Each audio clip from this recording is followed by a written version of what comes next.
अस्सलामु अलैका या अबा अब्दिल्लाह। इन्नका अंतस समीउल अलीम। सल्लल्लाहु पढ़े मोहम्मद व आले मोहम्मद।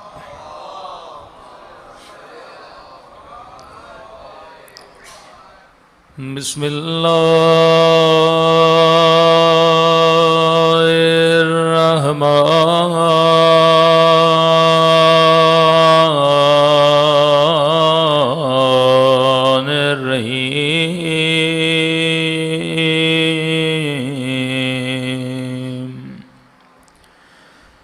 अल्हम्दुलिल्लाहि रब्बिल आलमीन। अल्हम्दुलिल्लाहि कमा हुवा अहलु।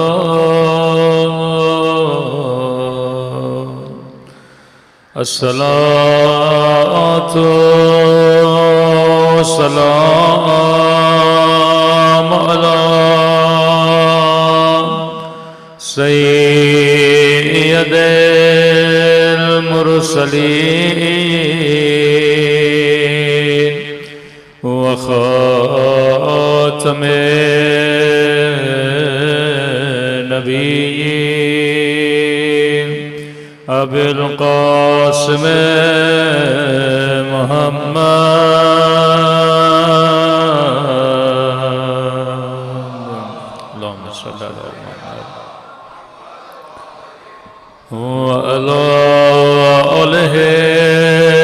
तय्यबीन ताहिरीन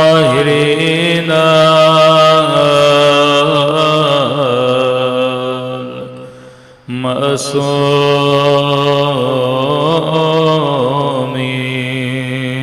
सब मिलके मौला के ज़हूर की दुआ। अल्लाहुम्मा कुल्ले वलीका हुज्जत इब्ने हसन सलवातुका अलैहि व अला आबाए फी हादिहि साअत व फी कुल्लि साअत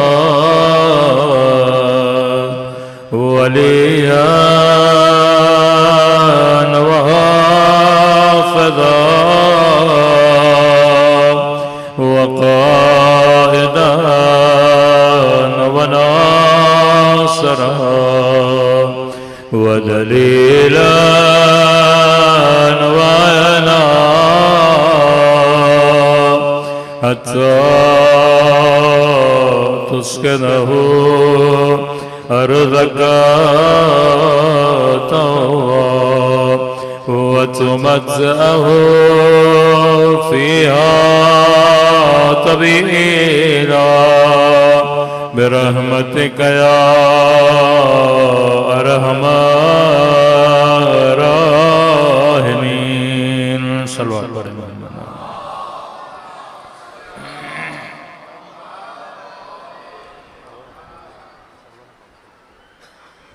बारह दीगर सलवात पढ़े मोहम्मद व आले मोहम्मद।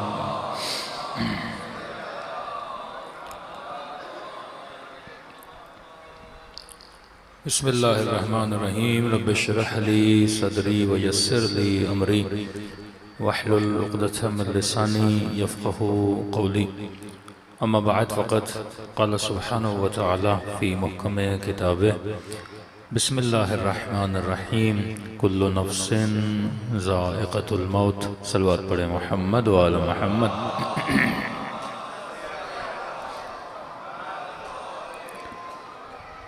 दुआ है परवरदिगार आलम हम सब की इबादतों को अपनी बारगाह आली में कबूल फरमाए और जिस मकसद ज़िंदगी को लेकर फ़र्श अज़ा को बिछाया जाता है, खुदा उन मकासद में हम सबको कामयाबियाँ नसीब फरमा दें।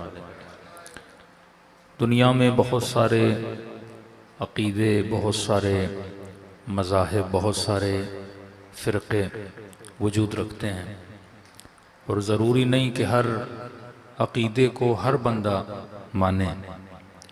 जो हिंदुओं का अक़ीदा है वो मुसलमानों का नहीं, जो यहूदियों का अक़ीदा है वो हिंदुओं का नहीं, जो मुसलमानों के अक़ीदे हैं वो मसीहियों के नहीं। इसी तरह फिर छोटे छोटे फ़िरक़ों में आ जाएं, जिन चीज़ों को शिया मानते हैं सुन्नी नहीं मानते, जिन चीज़ों को अहले सुन्नत मानते हैं बाज़ उनको बाज़ शिया नहीं मानते। तो एक अक़ीदा ऐसा है कि जिसको इस ज़मीन पर, इस धरती पर रहने वाला हर इंसान मानता है, चाहे उसका किसी भी फ़िरक़े से ताल्लुक़ हो, किसी भी मज़हब से ताल्लुक़ हो, उस अक़ीदे पे हर इंसान का ईमान है। खुदा पर भी शक हो सकता है, बाज़ लोगों को कुछ कहें कि हम लाइक हैं, हम अल्लाह को तस्लीम नहीं करते, हम साइंस के कानून को मानते हैं। लेकिन एक अक़ीदा सुन्नी से पूछेंगे, शिया से पूछेंगे, हिंदू से पूछेंगे, मसीही से पूछेंगे, हर इंसान उस पर ईमान रखता है और मानता है, और वो है मौत का अक़ीदा। किसी से भी पूछें कि आप मौत को मानते हो कि नहीं, बड़े से बड़ा बेदीन होगा वो भी कहेगा मेरा मौत पे ईमान है, बड़े से बड़ा बादीन होगा वो भी कहेगा मेरा मौत पर ईमान है। हिंदू से पूछेंगे कहेंगे मौत को मानता हूँ, मसीही से पूछेंगे कहेंगे मौत को मानता हूँ। जो बिल्कुल किसी दीन पर भी ईमान नहीं रखता उससे भी पूछेंगे, जो खुदा को भी नहीं मानता, क़यामत को भी नहीं मानता, लेकिन वो कभी मौत से मुनकिर नहीं हो सकता। मतलब इस कायनात में सबसे पुख्ता तरीन अगर कोई अक़ीदा है वो मौत पर यकीन है। हर बंदा मौत का यकीन रखता है। जवान हो कहेगा मौत आनी है, बूढ़ा हो कहेगा मौत आनी है। मतलब हम किसी और चीज पे मुत्तहिद हों या ना हो, लेकिन मौत पे हम सब मुत्तहिद हो सकते हैं। हर बंदा कहेगा कि मैंने एक न एक दिन मरना है। अब मकाम ताज्जुब यह है कि जो अकीदा जिस पर हर कौम, हर मजहब, हर फिरका ईमान रखता है, लेकिन मकाम ताज्जुब यह है उसी चीज से बंदा इतना गाफिल है कि जिस पे इंसानियत का फर्द ये बोलता है कि मौत आनी और हमारा मौत पर ईमान है। लेकिन जब उसी इंसान की जिंदगी को देखा जाता है, वही इंसान जो ये कहे कि मौत यकीनी आनी ही आनी है, और जब उसका तर्ज जिंदगी देखा जाता है, जब उसकी जिंदगी गुजारने के उसूल देखे जाते हैं, तो उसकी जिंदगी गुजारने के तरीके को देखकर यह महसूस होता है जैसे इसने कभी मरना है ही नहीं। वो कमाता इस तरह है, वो बनाता इस तरह है, वो लड़ता इस तरह है, वो झगड़ता इस तरह है जैसे इसने हमेशा के लिए इस दुनिया में रहना है। तो एक सवाल तो जन्म लेता है कि बंदे खुदा, जब तुमने मान लिया कि मौत आनी है, फिर तेरे जिंदगी के गुजारने का तरीका ऐसा क्यों है? और ये नहीं कि ये कैफियत सिर्फ लादीन लोगों की है, जो कलमा ला इलाहा इल्लल्लाह पढ़े वो भी इसी कैफियत का शिकार है। जो अशहदु अन ला इलाहा इल्लल्लाह और मोहम्मदुर रसूलुल्लाह और अलीयुन वलीउल्लाह भी पढ़े, उसकी जिंदगी में भी यही कैफियत नजर आती है कि चंद घड़ियों के लिए इसको मौत याद रहती है, लेकिन फिर जब इसकी रोजमर्रा जिंदगी में चले जाते हैं तो ऐसे महसूस होता है जैसे इस बंदे ने कभी मरना ही नहीं है। तो सवाल यह है कि इस कैफियत का नाम क्या है, और बंदा लाख चाह कर भी इस कैफियत में क्यों आ जाता है? नमाज पढ़े तो मौत याद रहती है, मजलिस तरहीम में आए तो मौत याद रहती है, कब्रिस्तानों में जाए तो मौत याद रहती है, लेकिन वही 4, 5, 6 दिन, 7 दिन, 8 दिन, 8 घंटे गुजर जाते हैं, बंदा फिर मौत को क्या कर जाता है? भूल जाता है। तो किसी ने मासूम से सवाल किया कि मौला, ये माजरा क्या है कि मौत से बड़ी कोई हकीकत नहीं, हर बंदे को यह यकीन कामिल है कि मौत आनी ही आनी है। हैवान को नहीं पता, क्योंकि उसे न सोच है न समझ है। इंसान को तो फ्यूचर प्लानिंग आती है, वो घर भी बनाता है तो फ्यूचर के हिसाब से, वो बच्चों को स्कूल भी भेजता है तो एक फ्यूचर प्लानिंग करता है, वो कोई जॉब भी लेता है तो फ्यूचर प्लानिंग करता है कि मौला जिसको यकीन है कि मौत आनी ही आनी है, फिर ये क्या कैफियत है कि बंदा जिस मौत पर यकीन भी रखता है पर जिंदगी ऐसे गुजारता है जैसे इसने कभी मरना ही नहीं है। तो मासूम फरमाते हैं इसका सबब है गफलत, कि बंदा गाफिल हो जाता है और ये भूल जाता है कि मैंने मरना ही मरना है। का मौला लाख कोशिश करने के बावजूद भी ये गफलत खत्म क्यों नहीं होती? हम नमाज पढ़ें गफलत खत्म हो जाए, मजलिस इमाम हुसैन में आए गफलत खत्म हो जाए। तो मासूम ने एक इस गफलत की तारीफ भी की और इस गफलत की बुराई भी की। मासूम ने फरमाया ये गफलत नेमत भी है, ये गफलत अजाब भी है। क्या मौला समझ नहीं आया? तशरीह करिए। फरमाया नेमत इसलिए है अल्लाह ने तुझे तेरे मरने की डेट नहीं बताई, ये नेमत है। अल्लाह ने किसी बंदे को नहीं बताया कि भाई तू 60 साल में मर जाएगा, तू 50 साल में मर जाएगा, तू जवानी में मर जाएगा, किसी को नहीं पता। अब वो बंदा जो दुकान में किसी शूटर की गोली से मर गया, किसी डकैत की गोली से मर गया, अगर उसे पता होता मौत आनी है वो कभी शुरू से दुकान खोलता ही नहीं। वो कहता पागल हूं कि कोरंगी में जाके दुकान खोलूं और बाद में कोई मुझे मारने आए और वहीं मर जाऊं। पहले कराची में जब ज्यादा किलिंग होती थी, कितने लोग यहां से हिजरत करके यूरोप चले गए। एक को हम जानते थे यहां से हिजरत करके मसलन कनाडा चले गए और वहां जाने के बाद वहां कार एक्सीडेंट में मर गया। बंदे को पता होता मौत जहां लिखी होती है बंदा वहीं पे मौत उसे अपने गले लगा लेती है। अब जिसे पता होता अल्लाह अगर बता देता कि तुम्हारी मौत यहां होनी है तो दुनिया का निजाम कैसे चलता? का अल्लाह ने तुझे गफलत दी, ये गफलत नेमत भी है। मैं इसको अपने तरीके से समझाना चाहूं। खुदा ना खास्ता किसी मोमिन को कैंसर हो जाए और डॉक्टर ये कहे कि भाई आपके दिन अब 1 हफ्ता बचा है, 15 दिन बचे हैं और उसके बाद खुदा हाफिज, और रिश्तेदारों को भी बता दें तैयारी करना शुरू कर दें। मिनिमम मसलन 15 दिन, मैक्सिमम मसलन 2 महीने बंदा जिंदा रहेगा। अब जिससे बीमारी है और जिसे बताया जा रहा है कि आप 2 महीने से ज्यादा जिंदा नहीं रहोगे, मुझे ये बताइए वो कभी वर्ल्ड कप का मैच देखेगा? वो कभी क्रिकेट देखेगा?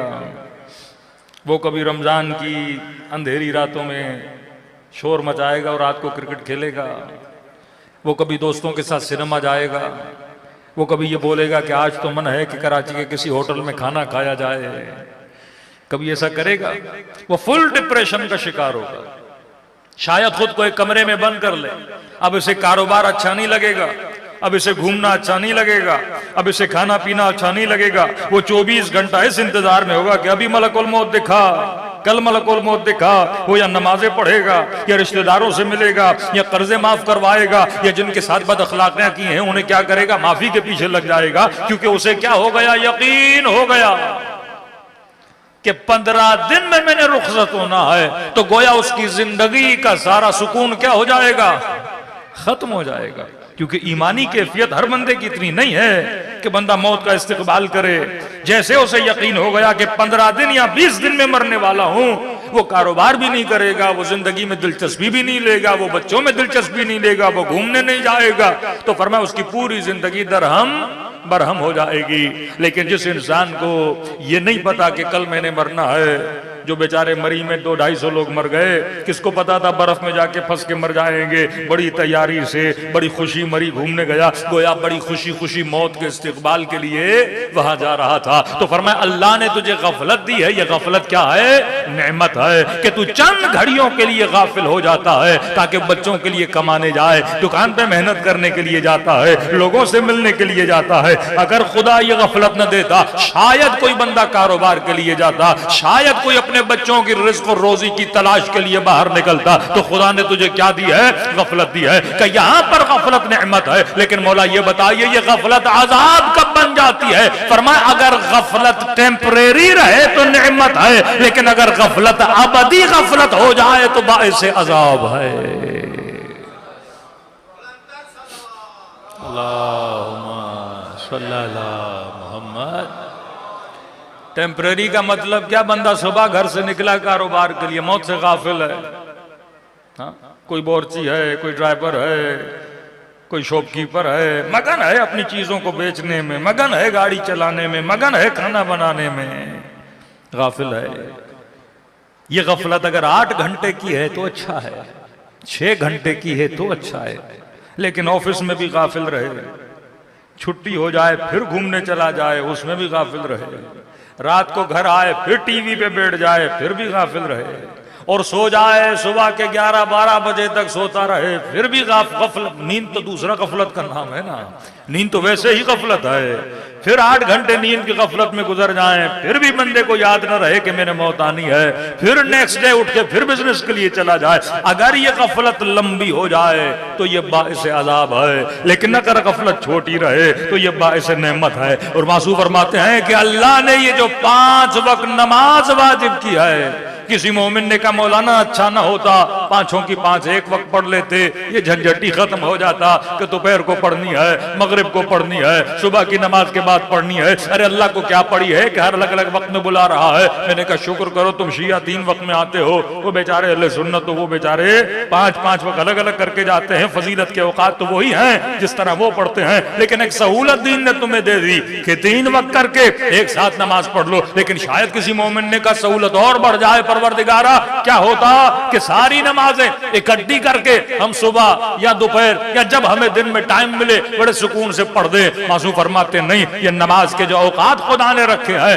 अल्लाह को क्या है कि एक वक्त में भी तुम सारे सजदे कर दो, लेकिन वक्त को अलग अलग रखना ये साइंस क्या है, इसका फायदा क्या है? फरमाइए नमाज नमाज नहीं है, ये सोए हुए इंसान को गफलत से बेदार करने की सदाए है। तो सुबह को नींद की गफलत से उठाने के लिए तुझे सर्दी में उठाया जाता है कि उठ तू दुनिया में सोने के लिए नहीं आया, तो अल्लाह की इबादत के लिए आया है, तो कोई मकसद लेकर दुनिया में आया है। तो सुबह की 2 रकत नमाज पढ़ के नींद की गफलत से बेदार किया जाता है, और सुबह के उठने के बाद नाश्ता करने के बाद जब कारोबार में जाता है, जब दोपहर के वक्त कारोबार अपने पीक पे होता है, तो मस्जिद के मनारों से अजान की आवाज आती है कि हय्या अला खैरिल अमल, हय्या अलल फलाह, आ बेहतरीन काम की तरफ, आ कामयाबों की तरफ। फरमाया फिर तुझे कारोबार की गफलत से उठाकर मस्जिद में हुजूर की महफिल में लाके बिठा देता है।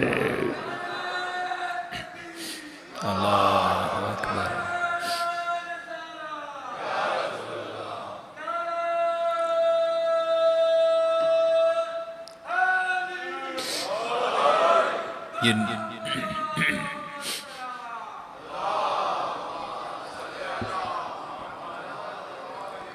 तो ये मत समझो ये नमाज है, ये तुझे गफलत से बेदार करने की आवाजें हैं कि हय्या अलल सलाह हय्या अलल फलाह। ये जुमले जो शुआर अजान में पाए जाते हैं, इनकी माना पे तवज्जो तो करो। हय्या अलल फलाह कामयाबी की तरफ, हय्या अला खैरिल अमल बेहतरीन काम की तरफ तुझे बुलाया जा रहा है।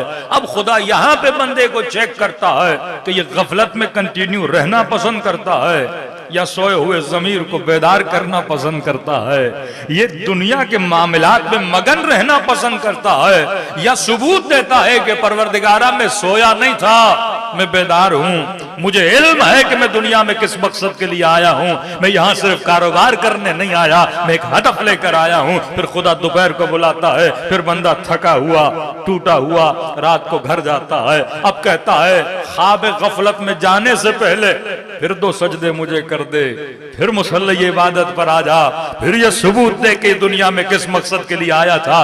तो एक तो गफलत वो है जिसमें नमाज वाजिब के जरिए बंदे को बेदार किया जाता है, अगर न करोगे तो अजाब है। वाजिब का मतलब यही है कि तर्क करने से सजा मिलती है। तो एक तो वो गफलत है जिससे बेदार करने के लिए खुदा मस्जिद के मनारों से आवाज दे के बुलाता है। हर मोहल्ले में अजान की आवाज आती है, कोई ऐसी जगह नहीं जहां अजान की आवाज ना आती हो, तो अजान की आवाज बताती है कि गफलत से बेदार हो जा। लेकिन फरमाया एक गफलत वो है जिससे तुझे खुदा बेदार नहीं करता, तूने खुद बेदार होना होता है। और उस गफलत से जो बंदा बेदार होता है उसका मकाम बहुत बाला हो जाता है, और उस गफलत से बेदारी की नतीजे में तेरी कब्र में नूर आ जाता है, तेरी कब्र में रोशनी आ जाती है, तेरी कब्र के अंधेरे मिट जाते हैं। वो गफलत तो वो थी कि तू बेदार रहे, वो अल्लाह के जरिए बेदार किया जा रहा था। लेकिन एक गफलत वो है, कोई अजान तुझे बेदार नहीं करती, कोई शख्स तुझे बेदार नहीं करता। और वो कौन सी गफलत है? जब दुनिया सो रही होती है और तू ख्वाब गफलत में होता है, जब नमाज शब के लिए तू खुद को उठाता है। अब जब मुसल्ले इबादत पे आता है तो खुदा भी देखता है कि ये बंदा इतना बेदार है कि इसने खुद को उठाया है। अब वाजिब नमाज तो पढ़नी ही पढ़नी है, नहीं पढ़ोगे तो सजा मिलेगी। लेकिन ये वो नमाज है, ये अल्लाह ने इख्तियार दिया कि मैं देखना चाहता हूँ बंदा कितना बेदार है। जिस तरह एक ड्यूटी होती है 8 आवर्स 9 आवर्स आप ऑफिस में ड्यूटी करते हैं, लेकिन जो बंदा एक्स्ट्रा ड्यूटी करता है उसे ऑफिस वाले भी बोनस देते हैं। तो एक तो बेदारी नॉर्मल बेदारी है, एक बेदारी वो बंदा खुद को नमाज तहज्जुद के लिए उठाता है। तभी फरमाया तहज्जुद पढ़ने वालों की कब्रों में अंधेरे नहीं होंगे, तहज्जुद पढ़ने वाले की कब्रों में रोशनियां होंगी। और ये रोशनी इतनी ज्यादा होगी, अगर इसके हमसाये में भी कोई दफन हो जाता है तो वो भी इसकी रोशनी से माला माल होता रहता है। सलवात पढ़े मोहम्मद वाले मोहम्मद।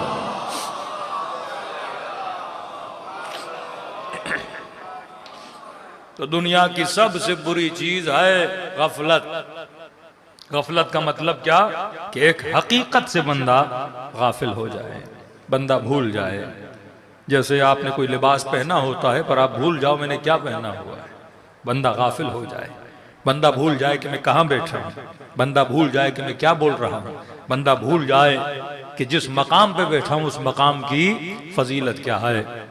और खुदा खुद हमें कभी गफलत में डालता है, किसके जरिए? नींद के जरिए। नींद को मौत की बहन कहा गया हदीस में। किसी मोमिन ने मुझसे सवाल किया, बाज़ ऐसे सवालात होते हैं कि इंसान को खुद सोच के लॉजिकली उनका जवाब तलाश करना चाहिए कि मौलाना मौत कैसे आती है? मौत? और मैंने कहा मुझे अभी आई नहीं, तो मैं आपको कैसे बताऊं कि कैसे आती है। वाकई मौत का एक्सपीरियंस ऐसा है, जब तक बंदा खुद करे ना किसी को बता ही नहीं सकता। और जो मर चुके हैं उनसे हम मिल नहीं सकते। यानी मरने वालों का कॉन्सेप्ट इस दुनिया के साथ बिल्कुल इसी तरह है कि मैंने कहा कि आपके मोबाइल में व्हाट्सएप है, फेसबुक है, यूट्यूब है, ये तब तक चलेगा जब तक नेट होगा। हाँ? नेट नहीं तो यूट्यूब लाख कोशिश कर लो, 10 सूरह हमद भी पढ़ लो तो यूट्यूब चलने वाला नहीं है, व्हाट्सएप चलने वाला, कॉल लगेगी नहीं। ये कॉल लगती तब है जब इंटरनेट हो। तो बंदा जब तक दुनिया में है तो नेट है समझो, तो जैसे मर गया तो नेट ऑफ हो गया। अब कितनी भी कोशिश करोगे उस भाई से, उस बेटे से, उस वालिद से राब्ता करने की तो मुमकिन नहीं है। कभी कभी आलम ख्वाब में कुछ दुआएं हैं जिनके जरिए इंसान को मुर्दों से मुलाकात हो जाती है, लेकिन वो भी जितने लोगों से आप पूछेंगे कतअन मुर्दे ये नहीं बताते कि वहां मामलात क्या है। कई पूछते हैं अपने वालिद से, अपने भाई से कि भाई बताओ वहां के मामलात क्या है, वो सरसरी बताते हैं कि भाई मैं खुश हूं, मेरी हालत बेहतर है। या उनका हुलिया बताता है कि बंदा किस हाल में है, कभी सफेद लिबास, कभी उसकी हंसी, कभी उसका मुस्कुराना, तो उसकी कैफियत बताती है कि बंदा बड़ा खुश है। लेकिन वही लोगों ने इसरार किया ख्वाब में पूछने का कि बताइए वहां मामलात क्या हैं, आलम बरज़ख का सफर कैसा है, तो कहते हैं हमें इजाजत नहीं है कि हम वहां की खबर यहां दें। तो उस चीज को अल्लाह ने क्या रखा है, पोशीदा रखा है कि शायद वहां के मामलात समझाना उनके लिए बड़ा मुश्किल है, क्योंकि ये आलम और है, वो आलम और है। अब एक बंदे ने कभी जिंदगी में आम देखा नहीं, आप क्या बताओगे कि आम का जायका कैसा होता है? तो कई चीजें ऐसी होती हैं जिसको एक्सपीरियंस न किया जाए, तजुर्बा न किया जाए तो बंदा बता नहीं सकता। लेकिन मौत के हवाले से क्योंकि हदीस है कि नींद मौत की बहन है, तो उन्होंने कहा कि मौलाना मौत कैसे आती है? तो मैंने कहा जैसे नींद आती है वैसे ही मौत आती है।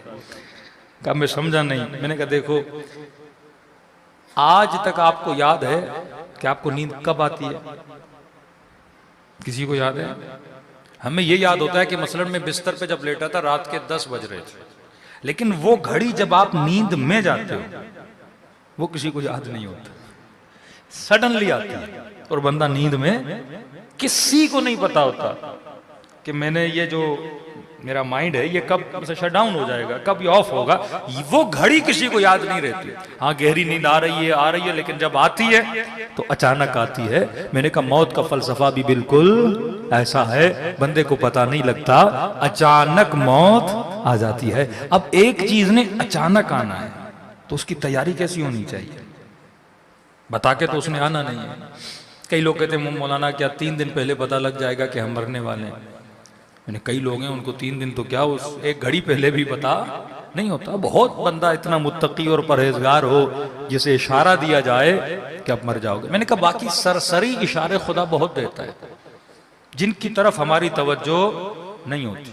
मसलन आपके बाल पूरे ब्लैक थे, अचानक दाढ़ी में सफेद बाल आ गए, आईने के सामने खड़े, हर सफेद बाल तुझे मौत का पैगाम देता है, हर एक सफेद बाल।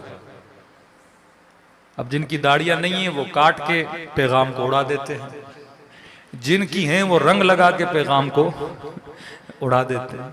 मैंने कहा बालों का झड़ना, सफेद बालों का आना, ये पैगाम है कि बंदा क्या हो रहा है, बूढ़ा हो रहा है। कमर की तकलीफ, घुटनों की तकलीफ, बुढ़ापे का आना, पस्तियों की तरफ जाना, ये सारे पैगामात किसके हैं? ये मौत के पैगाम है। हम उनकी तरफ तवज्जो नहीं कर रहे। हम बार बार रंग करके कलर करके कहते हैं नहीं नहीं मौत तुम कहां आनी हो, मैं तो अभी बहुत जवान हूं। और फिर खुदा कई जवानों की जिंदगी लेके पैगाम देता है कि ये मत कहना कि मौत जवान को नहीं आती।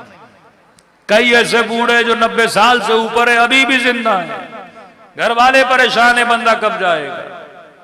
और कई ऐसे जवान हैं किसी की तवक्को नहीं होती है जवान जाएगा, अचानक गुर्दे फेल हो गए, कोई ऐसी खतरनाक बीमारी आ गई, बंदा 6 दिन में खुदा हाफिज करके दुनिया से चला जाता है। तो खुदा बेदार तो करता है लेकिन तू खुद बेदार होना नहीं चाहता। कई औकात हकीकत बताई जाती है लेकिन हम एक कान से सुनते हैं दूसरे कान से निकाल देते हैं। अब कान की बात को कुरान कहता है उलाइका विक़रुन फी आज़ानिहिम। बाज लोग ऐसे हैं जिनके कानों में कंकर डाला गया, जिनको उर्दू में हम कहते हैं कि जनाब के कान भारी है, गोया कंकर डल चुका है। आप 10 बार बोलो लेकिन वो ऐसे एक्ट करता है जैसे उसने सुना ही नहीं है। पर मैं बाज लोग ऐसे हैं जिनके कानों में कंकर है, हम बार बार पैगाम में मौत देते हैं लेकिन बंदा बेदार होने के लिए तैयार नहीं है। अब एक चीज अचानक आनी है, मैंने उसकी तैयारी कैसे करनी है? आयतुल्लाह उल-उज़्मा शिराजी बुजुर्ग, कुछ लोग उनके पास गए कि क़िबला अगर आपको पता चले कि आपकी जिंदगी का आखिरी हफ्ता है और आप दुनिया से जाने वाले हैं, बताइए आप जिंदगी कैसे गुजारेंगे? अब लोग इंतजार में थे कि हमने सवाल ऐसा किया, आपसे कोई ये सवाल करे कि आपको यकीन हो जाए कि आपकी जिंदगी का आखिरी हफ्ता है, आप कैसे जिंदगी गुजारोगे? तो कोई कहेगा नमाज़ें पढ़ूंगा, कोई कहेगा अब तहज्जुद पढ़ूंगा, कोई कहेगा अब डेली कुरान पढ़ूंगा, कोई कहेगा बड़ा अच्छा हो जाऊंगा, कोई कहेगा ज़ियारत पे जाऊंगा, कोई कहेगा ये अमल अंजाम दूंगा। अब ये इंतजार में थे आगा शिराजी बताएं कि वो क्या करेंगे ताकि वो हम अमल लिखना शुरू कर दें और आज से वो काम हम करना शुरू कर दें। मुस्कुराकर आगा शिराजी ने कहा बेटा जिंदगी का आखिरी हफ्ता रह जाए, पूछ रहे हो कि मैं उस आखिरी हफ्ते में क्या करूंगा? का वही करूंगा जो आज तक करता हुआ आया था, कोई नया काम नहीं करूंगा। मतलब अली वाले रसूल वाले जिंदगी ऐसे गुजारते हैं, अगर 1 घंटे के बाद ये बोला जाए कि आपकी टिकट कट चुकी है और आगे चलना है, कहे मेरा बोरिया बिस्तर तैयार है, जब ले जाना चाहो मुझे ले जाओ। ये बिल्कुल ऐसे है कि आपको कोई मोमिन बोल दे भाई इस 1 महीने में कभी भी कॉल आएगी और शायद 1-2 घंटे में आपको एयरपोर्ट जाना पड़े करबला के लिए, तैयारी रखना। अब आप क्या करोगे? एक छोटा सा बैग बना दोगे, उस बैग में 3-4 कपड़े, 1 तौलिया, जरूरत की चीजें, अब बैग वो पैक होगा। अब आप कहोगे कभी भी फोन आएगा, मैंने बस बैग उठाना है, पासपोर्ट हाथ में रखना है और एयरपोर्ट की तरफ जाना है। तो यही आगा शिराजी ने कहा 1 हफ्ता क्या, अगर मुझे बोला जाए आधा घंटा जिंदगी का बाकी है, मैं वैसे ही जिंदगी गुजारूंगा जैसे गुजारता हुआ आया था। ये वो जुमला है अमीरुल मोमिनीन का। फरमाया हम पर और हमारे शियों पे फर्क नहीं पड़ता कि मौत उन पर आए या वो मौत पर आ जाए, वो हमेशा मौत के लिए क्या रहते हैं? तैयार रहते हैं। सलवात पढ़े मोहम्मद वाले मोहम्मद।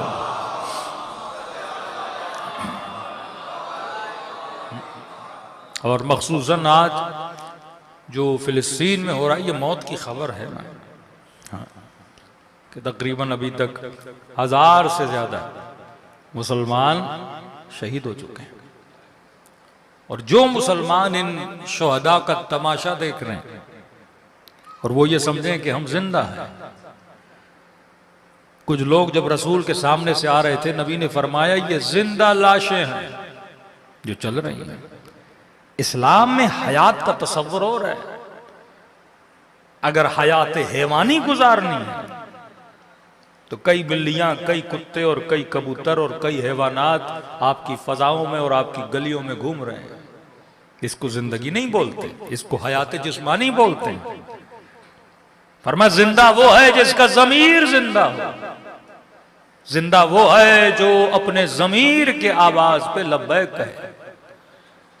कई बार हमें दो मौतें आती हैं, एक मौत जो हम खुद को देते हैं अपने जमीर को मुर्दा करके। तभी फरमाए मुंह तू कबला अंतमू, तो इससे पहले कि तुझे मौत आए खुद को मौत दो। क्या मतलब? कभी कभी मौत मानाए जिंदगी में भी आती है, क्योंकि मौत सोए हुए आदमी को जगाने का भी नाम है। मासू फरमाते मुंह तू कबला अंतमूत, इससे पहले कि तुम्हारी रूह को निकाल के तुझे जिंदा किया जाए, तू खुद को क्या कर दे? जिंदा कर दे। अगर दुनिया में इतने मुसलमान हैं और तमाशा देखें कि हजारों मुसलमानों की जानें ली जा रही हैं, बच्चों को मारा जा रहा है, खवातीन को मारा जा रहा है, और कुछ मुस्लिम ममालिक ये बोलें कि हम इतना पैसा दे देंगे। थे हमारे अंदर भी कुछ ऐसे शिया जो कहते थे मौलाना इमाम ज़माना आएंगे, हम फंडिंग बड़ी करेंगे, लड़ेंगे नहीं। मौला को पैसों की जरूरत होगी, हम पैसे तो जरूर देंगे, लेकिन मैदान जिहाद में जाना मौलाना ये हमारा काम नहीं है। हम बिजनेस अच्छा कर लेते हैं लेकिन तलवार कौन उठाए? हम दुकान पे बैठना तो जानते हैं लेकिन सख्तियां कौन बर्दाश्त करे? तो आज वैसे ही मुसलमान जो कहे कि हम $2 करोड़ तो दे देंगे, लेकिन उनकी मदद कैसे करें? और फिर अमीरुल मोमिनीन का वही जुमला याद आता है कि बातिल जब अपने बातिल पर इतनी मजबूती से खड़ा है, ऐ मुस्लिम तू अपने हक पे खड़े होने के लिए तैयार क्यों नहीं होता? कि उनके 600-700 लोग मारे जाते हैं और अमेरिका का वजीर खारजा वफा है ना, ऐसी वफा मुसलमानों में पाई जाए। फिर कहे कि इमाम ज़माना क्यों नहीं आते? फिर मुसलमान कहें कि हम जिल्लतों का शिकार क्यों हैं? ये मुस्लिम नहीं, ये मुर्दा लाशें हैं जो कलमा पढ़ के ऐलान इस्लाम करते हैं और ऐलान मुसलमानी करते हैं। कि उसका वजीर खारजा फौरन पहुंच जाता है इस्राइल में, और अभी उनकी इलेक्शन की कैंपेन चल रही है, और अपनी कैंपेन में ट्रंप भी ये बोले कि मुझसे बेहतर कोई प्रेसिडेंट नहीं हो सकता जो इस्राइल का दिफा करे। तो ये बातिल अपने बातिल की हिमायत में किस तरह खड़ा है कि अपना असलाह भी भेजे, अपने फौजी भी भेजे, अपने जहाज भी भेजे, और एक तरफ दूसरी उम्मत मुस्लिमा के पूरा पाकिस्तान क्रिकेट पे लगा हुआ है कि हमारी टीम ने छक्के कितने मारे और फोर कितने मारे। तुम्हारी एक मैच में इतनी रन्स नहीं बनती जितने वो अपने बमों से मुसलमानों को मार देता है। ये मुर्दा जमीरों की मिसाल है कि किस हाल में ये मुसलमान मैच देख सकता है और तालियां बजा सकता है और खुश हो सकता है। अमीरुल मोमिनीन ये फरमाया अगर किसी यहूदी खातून के पांवों से पाजेब उतारे जाएं जुल्म करके, और अगर कोई ये सुन के मर जाए तो वो गोया शहादत की मौत मर गया है। ये नहीं कि सिर्फ इंसान मैदान जिहाद में जाके लड़े, कम से कम वो दर्द तो उसके वजूद में मौजूद हो। और जब दर्द होता है तो बंदा खुशियां नहीं मनाता, जब दर्द होता है तो बंदा भंगड़े नहीं डालता। और आज पूरे मुल्क में, और आप मीडिया को उठाएं, एक तूफान ये है कि पिछला करप्ट सियासतदान मुल्क में कब आएगा और उसका इस्तेमाल कैसे किया जाना है। और ये जानबूझ के आपके जहनों को उस तरफ से हटाया जाता है। यहां तो बड़ी तैयारियां की जा रही थी, उस मुल्क को कैसे एक्सेप्ट किया जाएगा। ये तो अचानक समझेंगे उनके बने बनाए प्लान पे किसी ने पानी फेर दिया कि अब सोच रहे हैं कि ये कालक अपने मुंह पे कैसे मलेंगे कि जिन्होंने इतने मुसलमानों को कत्ल किया। तो कभी कभी बड़े बड़े सानहे इंसान के बेदार होने को चेक किया जाता है कि कौन सी उम्मतें बेदार हैं और कौन सी उम्मतें सो रही हैं। आज पूरी उम्मत मुस्लिमा एक जिंदा लाश की मिसाल बनी हुई है कि जब वो अपने बातिल की सपोर्ट के लिए इतना आगे बढ़ सकते हैं, दाद देनी चाहिए। अमीरुल मोमिनीन कहते थे मेरा उनका 1 और मेरे 10, इतनी वफा करते थे वो अमीर शाम से। लेकिन यह अमीरुल मोमिनीन जैसा इमाम खड़ा रहे और हुक्म जिहाद दे, मौला अली पे 10 सवाल करते थे, कभी बहाने के अली अब सर्दी है, कभी बहाने के अली अब गर्मी है, कभी बहाने के अली हमारे बच्चे बीमार हैं। लेकिन वो ऑर्डर देता था और हुक्म देता था, वो बातिल पे अपनी जान कुर्बान करने के लिए तैयार हो जाते थे। आज ये जिंदा मिसाल है कि इस्लामी मुआशरा मुर्दा हो चुका है, इस्लामी हुक्मरान मुर्दा हो चुके हैं।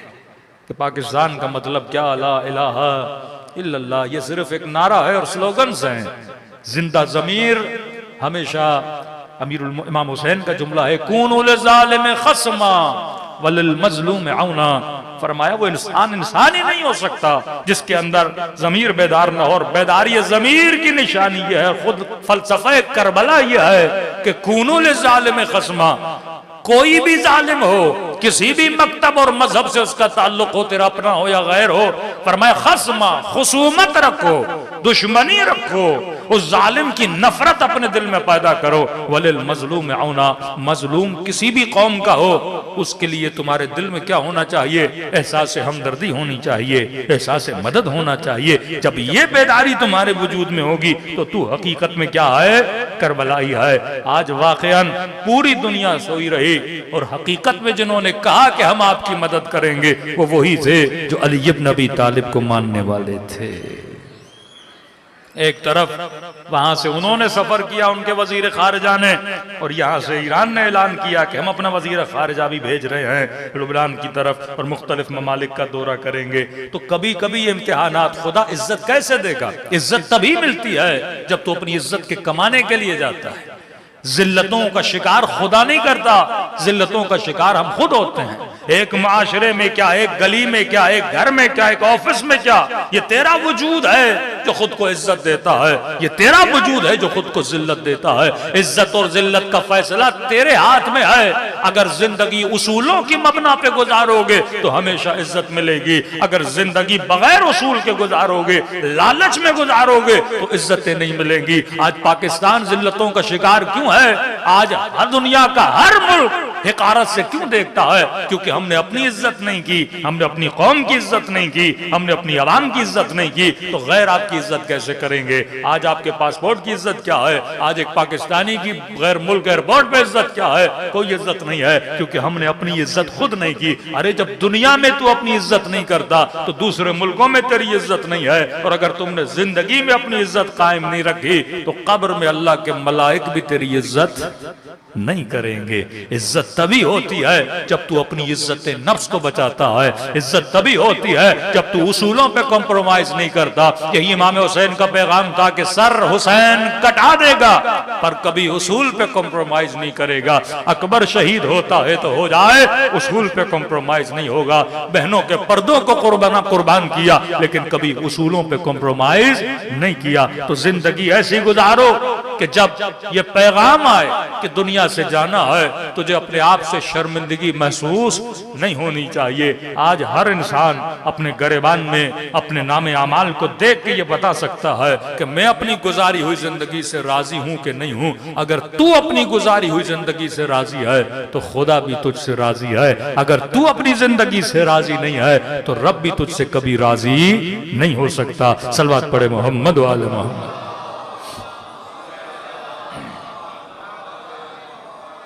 बस एक उसूल अपनी जिंदगी में याद रखिए, जिंदगी अगर उसूलों की बुनियाद पे गुजारी जाए, उसूल का मतलब क्या है कि मैंने दोस्तियां किस मेयार पे बनानी है, मैंने दुश्मनियां किस मेयार पे बनानी है।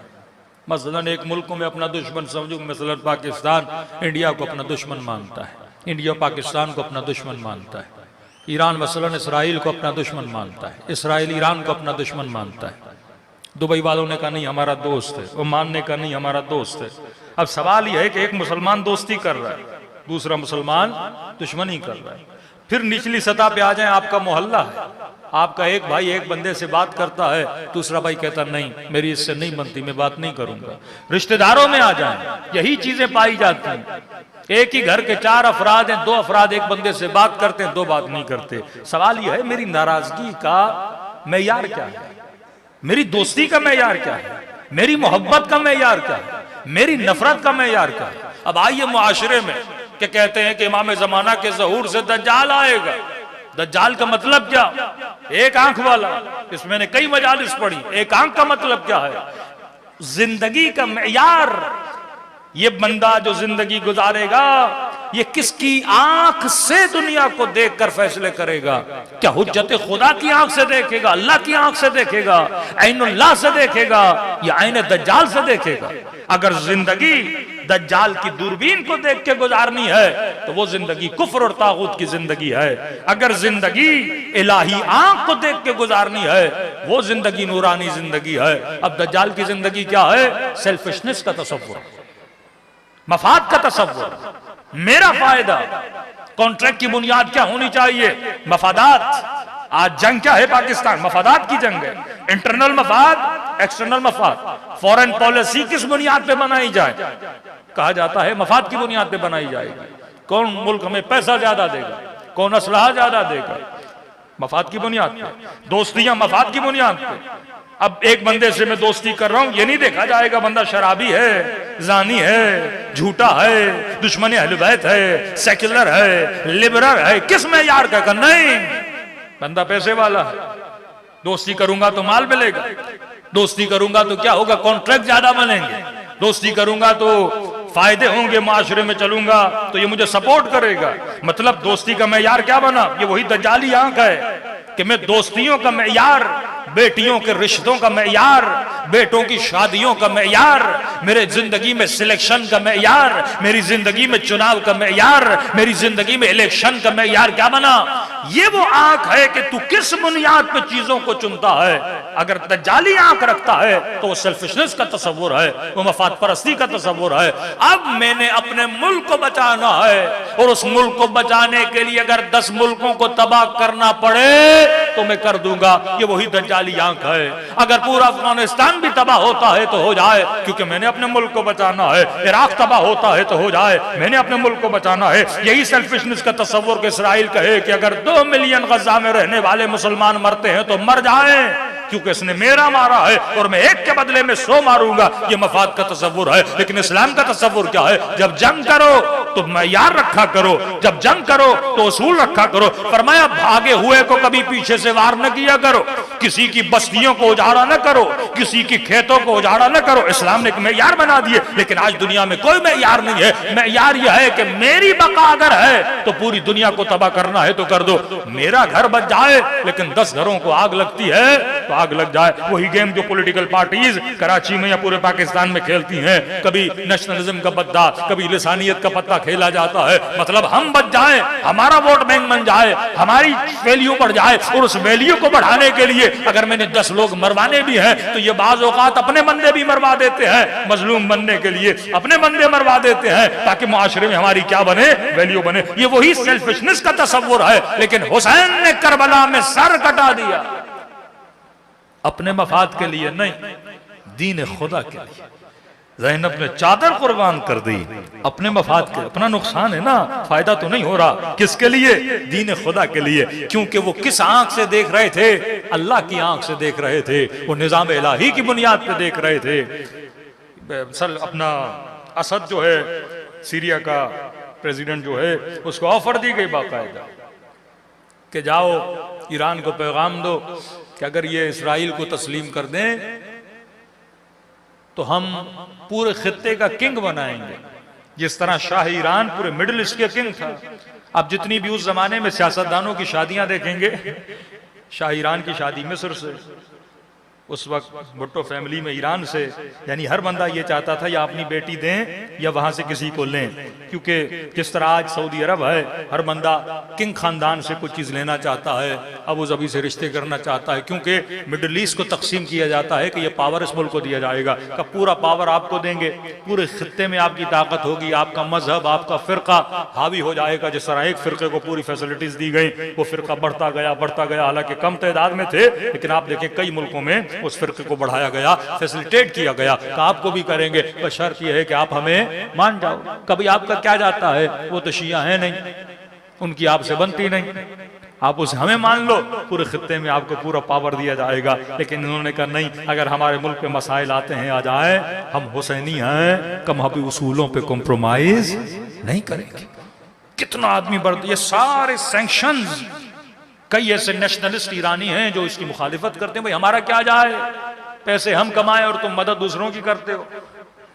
मुल्क हमारा, रिजर्व हमारे, कमाई हमारी, दौलत हमारी, मादिन हमारे, लेकिन आप किसी गैर की मदद के लिए उन चीजों को इस्तेमाल करो, किसी गैर की मदद के लिए नारा लगाओ और सारे मुल्क पे सैंक्शन लग जाए, पूरी कौम मुश्किलात का क्या हो जाए, शिकार हो जाए। लेकिन जो ऊपर बैठे थे उन्होंने कहा नहीं, इमाम हुसैन का एक उसूल है, कूनु लिज़ालिम खस्मा वलिल मज़लूम औना, कुछ भी हो जाए, अगर नारा लगा है हुकूमत महदी का, अगर नारा लगा है कि हम इमाम ज़माना के मानने वाले हैं, तो हमारा किरदार भी तो बताए ना कि हम किसके मानने वाले हैं। और देखिए आज खुदा ने पूरी दुनिया में ये शरफ है ना, ये इज्जत है ना कि ताकत वाले, दौलत वाले आज खामोश हैं, लेकिन जो किल्लत में हैं, लेकिन वो फिर भी मजलूम की सदा के लिए आवाज को क्या कर रहे हैं, बुलंद कर रहे हैं। सबसे पहले यमनियों ने आवाज दी कि हम तैयार हैं, ईरान ने कहा हम तैयार हैं, लुबनानियों ने कहा कि हम तैयार हैं, इराकियों ने कहा कि हम तैयार हैं। यानी जिन चारों जगह से आवाज आ रही थी, चारों के चारों हैदर कर्रार के मानने वाले थे।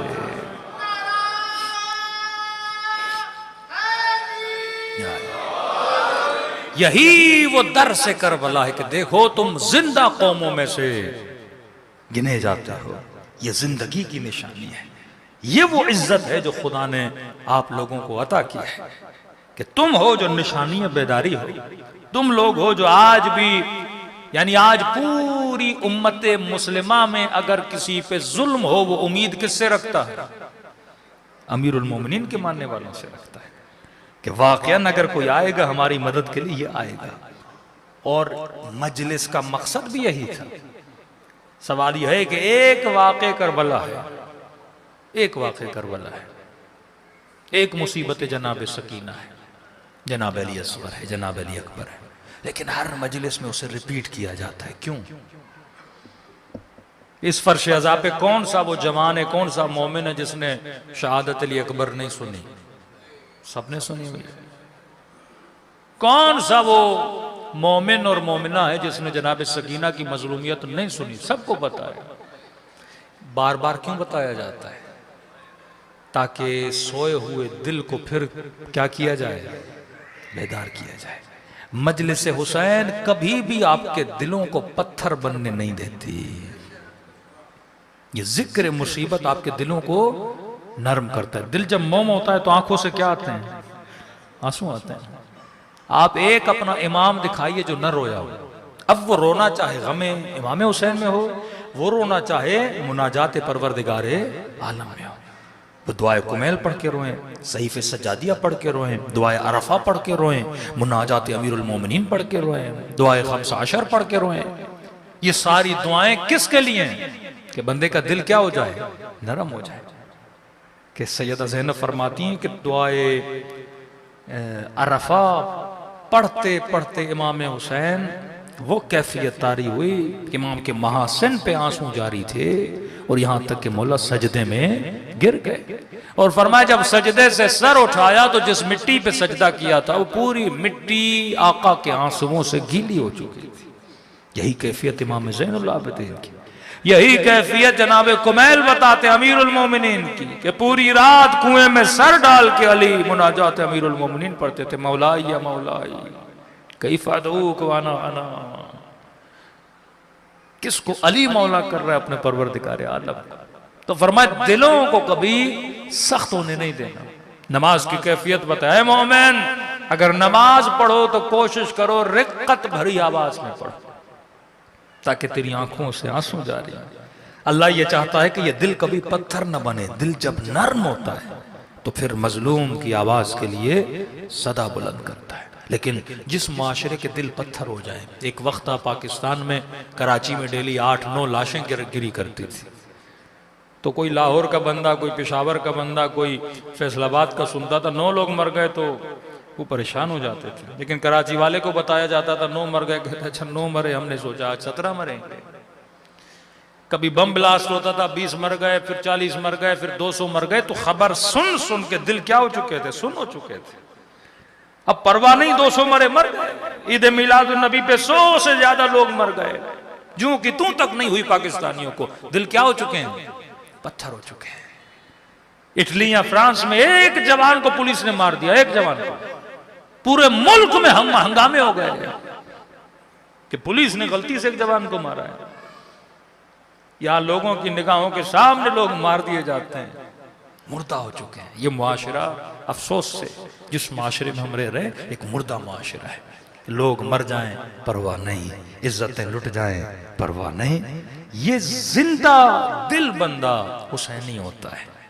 कितने लोग हैं जो जुल्म सुन के रातों को रोएं, कितने लोग हैं जो मजलूम की आवाज सुन के रोएं। ये रोना बताता है कि बंदा क्या है, जिंदा है। इमाम हुसैन अपनी मजलिस में बुला के तेरे दिलों को जिंदगी अता करते हैं कि जिंदा होगे तो हुसैनी रहोगे। मुर्दा इंसान इस माशरे में बहुत पाए जाते हैं। फरमा दिल में दर्द पैदा करो, मजलूम की आवाज के लिए आवाज उठाया करो। मुझे नहीं पता कराची में कोई रैली निकली कि नहीं। अगर मजलूमों की हिमायत में सबसे बड़ी रैली निकलनी चाहिए तो वो अहले बैत के मानने वालों की आवाज होनी चाहिए। अगर हम आशूरा का जुलूस निकालें, अरबईन का जुलूस, वो ट्रेनिंग दे रहे हैं इमाम हुसैन आपको। क्या इससे 1000 साल पहले जो जुल्म हुआ था, उस जुल्म और बर्बरियत के खिलाफ तुम क्या निकाल रहे हो, जुलूस निकाले। तो ये ट्रेनिंग है कि आज भी अगर जुल्म हो तो तुम्हारा ज़मीर क्या होना चाहिए, बेदार होना चाहिए। तो फरमाया आंसू गिरिया ये निशानी है कि बंदा बेदार है। तभी फरमाया जो बंदा संग दिल हो वो कम रोता है, जिसका दिल नरम हो वो ज्यादा रोता है। आयतुल्लाह लुज़्मा बहजत नमाज पढ़ते थे तो गिरिया करते थे। इमाम ख़ुमैनी के लिए मशहूर है, नमाज तहज्जुद में गिरिया करते। बाज़ औक़ात कहते हैं बच्चे परेशान हो जाते थे कि इस तरह रो रहे हैं जिस तरह एक छोटा बच्चा रोता है। ये गिरिया इश्क है, गिरिया शौक़ है। कभी ये गिरिया दूरी का गिरिया होता है। आज हम में से कितने लोग इमाम ज़माना की दूरी में गिरिया करते हैं। आज कितने लोग फ़ुराक़े महबूब में गिरिया करते हैं। तो फरमाया वदहकू कलीला वबकू कसीरा, कम हंसा करो, ज़्यादा हंसना दिल को कसी बनाता है। वबकू कसीरा, ज़्यादा रोया करो। इमाम रज़ा ने फरमाया वब्न शबीब, आई शबीब के बेटे, जब भी तेरा दिल करे रोने का, कभी बिजनेस में नुकसान, कभी बेटा मर जाता है, कभी भाई दुनिया से चला जाता है, बंदे का मन भर आता है, दिल करता है मैं रोऊं। तो इमाम रज़ा फरमाते हैं जब भी किसी भी रीजन की वजह से तेरा दिल करे ना रोने का, तो फरमाते आंसुओं को जाया न किया करो, आंसुओं की कीमत बड़ी है। अगर दुनिया की मुसीबत में ऐसे ही रो लोगे तो आंसू जाया हो जाते हैं ना, गिर के नीचे गिरे जाया हो गए। क्या कीमत है इस आंसू की, कोई नहीं। फरमाया शबीब, जब कभी दिल करे रोने का किसी भी रीजन की वजह से, तो फरमाया मेरे जद हुसैन पे गिरिया किया करो। अब इस आंसू की कीमत यह है कि सैयदा फातिमा अपने रुमाल में इसको जमा कर लेती। आगा मरअशी ने वसीयत की, फरमाया वो रुमाल जिसमें मैंने तहज्जुद के आंसू, मुसीबत हुसैन के आंसू बहाए हैं, उसको मेरी कब्र में मेरे साथ रखा करो, ताकि जब मुनकिर व नकीर आए मैं बताऊं कि ये वो रुमाल है जिसमें मैंने गिरिया किया था। वो सजदेगा मेरे साथ रखा करो जिस पे मैंने सजदे किए थे। वो तस्बीह मेरी कब्र में रखो जिस तस्बीह पे मैंने जिक्र परवरदिगारे आलम किया है। तो वाक़अन ये वो गिरिया है जो निजात कब्र का गिरिया है, ये वो गिरिया है जो बक़ाए इंसानियत का गिरिया है। तभी फरमाया जो खुलूस दिल से इमाम हुसैन को सलाम करे, खुदा उसे सवाब ज़ियारत इमाम हुसैन अता करता है। तो पूछा कि मौला एक सलाम करने से सवाब ज़ियारत मिलेगा? फरमाया एक निशानी है, अगर वो निशानी तेरे अंदर आ जाए तो समझना खुदा ने तुझे ज़ियारत हुसैन का सवाब अता किया। मौला क्या निशानी? फरमाया जब हुसैन मौला को सलाम करो और सलाम करने के बाद न चाहते हुए तेरी आंखों से आंसू आ जाएं, ये मत समझना ये तेरे आंसू हैं, ये आंसू नहीं, हुसैन ने तेरे सलाम का जवाब तेरी आंखों के जरिए तुझे भेजा है। एक मर्तबा हम कोशिश करते हैं रोने की, एक मर्तबा नहीं, दिल खुद रोता है। जब दिल खुद रोता है ना, ये आमद होती है मासूमीन की हमारे कुलूब पर। दिलों को करबला ले जाएं, सलाम करें अपने आका की मजलूमियत पे, और उसका सवाब मरहूम की रूह की तरफ रवाना करें। दुआ है जितने भी मरहूमीन हैं, खुदा उनके बरज़ख के सफ़र को आसान फरमाए। अस्सलामु अलल हुसैन व अला अली इब्न अल हुसैन, सब मिलके व अला औलादिल हुसैन व अला अस्हाबिल हुसैन, सब मिलके अस्सलामु अलल हुसैन व अला अली इब्न हुसैन की सदा बुलंद व अला औलादिल हुसैन व अला अस्हाबिल। अस्सलामु अलल हुसैन व अला अली इब्न व अला औलादिल हुसैन व अला अस्हाबिल। मेरा सलाम हो ज़ैनब की लुटी हुई चादर पे,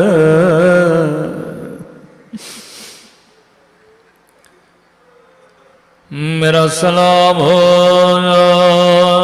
बचपन में झुकी हुई कमर पे, मेरा सलाम जख्मी कानों पे, मेरा सलाम हो नन्हे से जख्मी रुखसारों पे, मेरा सलाम उस दर्द भरे मंजर पे जब हुसैन मौला ने घोड़े से उतर के दो कटे हुए बाजू उठाए, बाजुओं को चूम के कहा अब्बास मेरी कमर टूट गई। तभी फरमाया आशियो जब जब ठंडा पानी पियो मेरी सकीना को याद किया करो। अजीजों मरने वाले मर जाते हैं, असल मुसीबत उनके लिए होती है जो पीछे कभी चचा को देखे रोके गए, चचा कसम ले ले दोबारा पानी नहीं मांगोगे। कभी बाबा की कटे हुए गर्दन देखे रोके गए, बाबा तेरे जाने के बाद जालिमों ने मुझे बड़े तमाचे मारे। रसूल खुदा की हदीस मुसलमानों कभी हवा को भी मुंह पे न मारा करो। इन्होंने नबी की नवासी को इतने तमाचे मारे, जब जिंदान शाम में बाबा का कटा हुआ सर सकीना की गोद में आया, रोके कहने लगे बाबा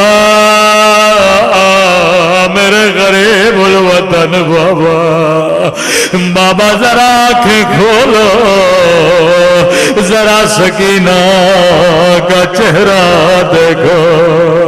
ओ बाबा मेरा रुखसार छोटा था लेकिन शिमर का हाथ बड़ा था।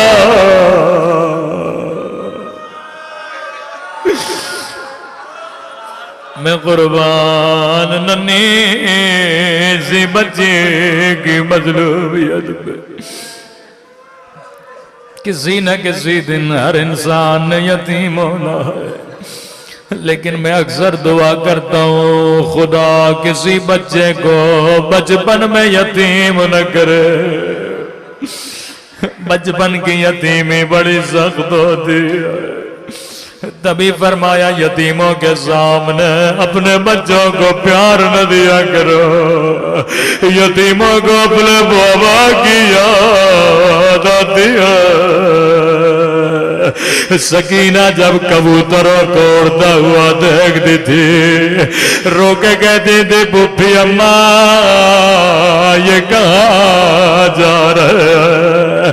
ज़ैनब ने कहा सकीना ये अपने अपने घरों को जा रहे हैं। रोके कहने लगी पुप्पी अम्मा हम कब अपने घर जाएंगे।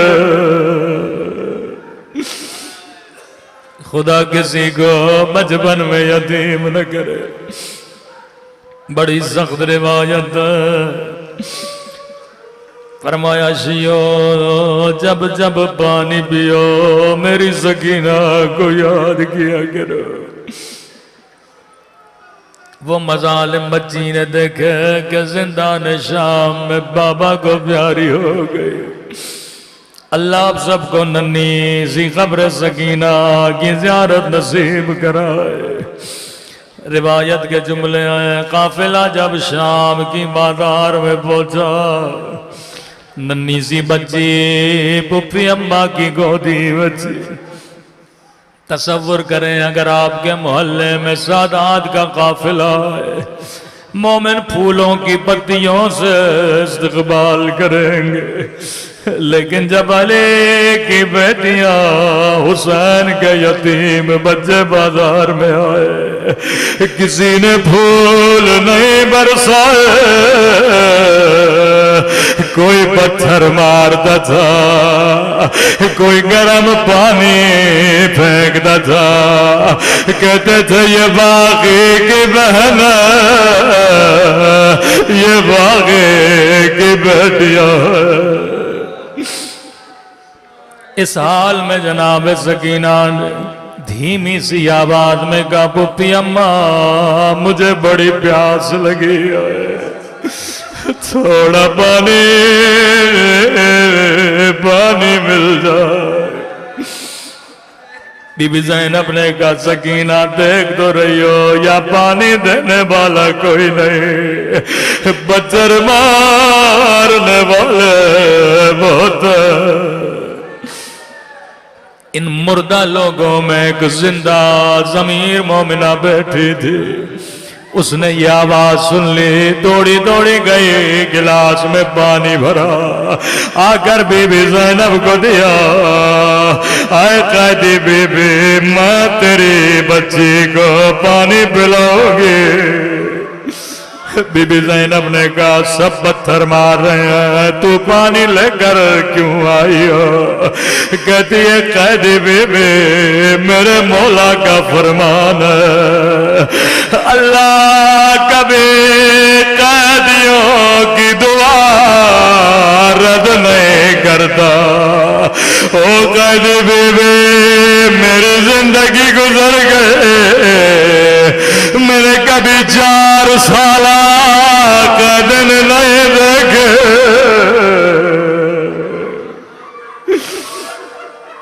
कैदी बीबी मेरी कुछ दुआ है, अगर तू कर लेगे मेरी दुआ कबूल हो जाएगी।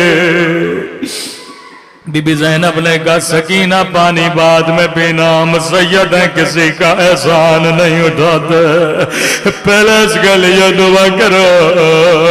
अब रिवायत के जुमले बड़े सख्त है। 4 साला बच्ची का चेहरा नीचे था, सकीना ने चेहरा उठाया, दुआ के लिए हाथ उठाए, कब बता क्या दुआ करो।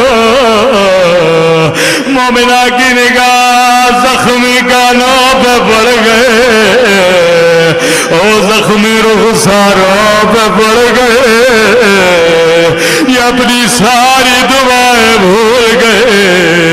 कहती है कैदी बीबी दुआ करो, अल्लाह मेरी बच्ची को और तेरी तरह यतीम न बनाए, और तेरी तरह कैदी न बनाए। सकीना ने दुआ के लिए हाथ उठाए, रोकेगा मेरे अल्लाह तुझे मेरी यतीमी का वास्ता, और मेरी तरह किसी को यतीम न बनाना।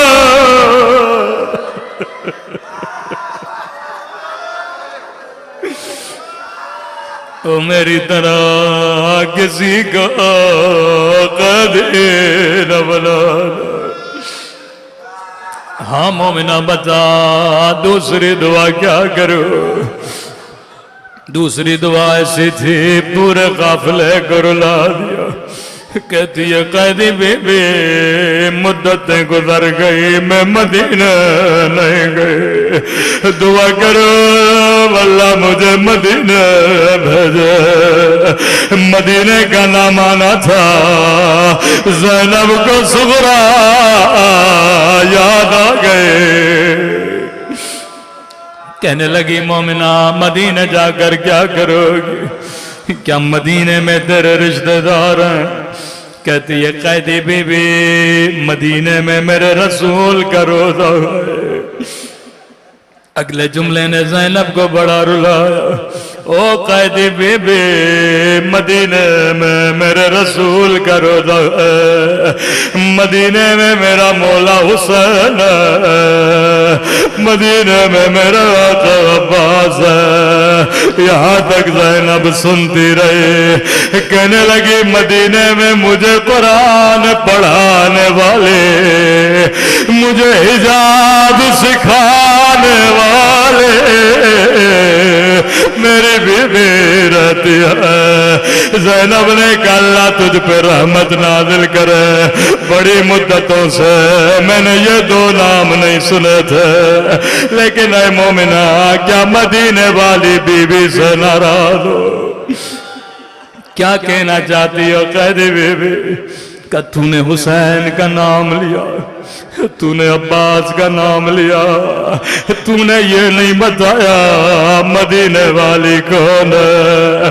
कहती है कैदी बीबी मेरी मजाल में नाराज हो जाओ, लेकिन कैदी बीबी मेरी मजबूरी समझो, ये बाजार का माहौल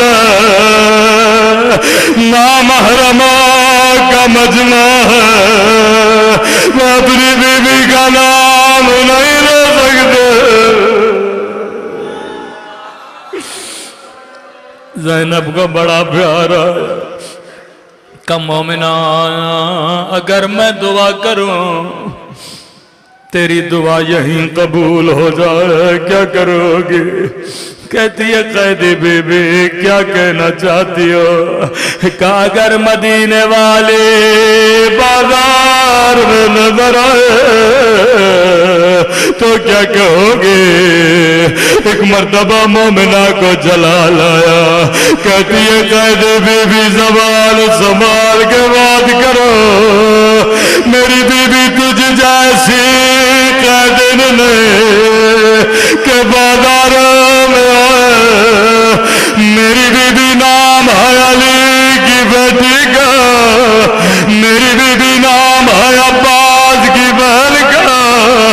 इस इतना सुनना था ज़ैनब का जलाल आया, अपना चेहरा उठाया, कहा उम्मे हबीबा नहीं पहचाना, अना ज़ैनब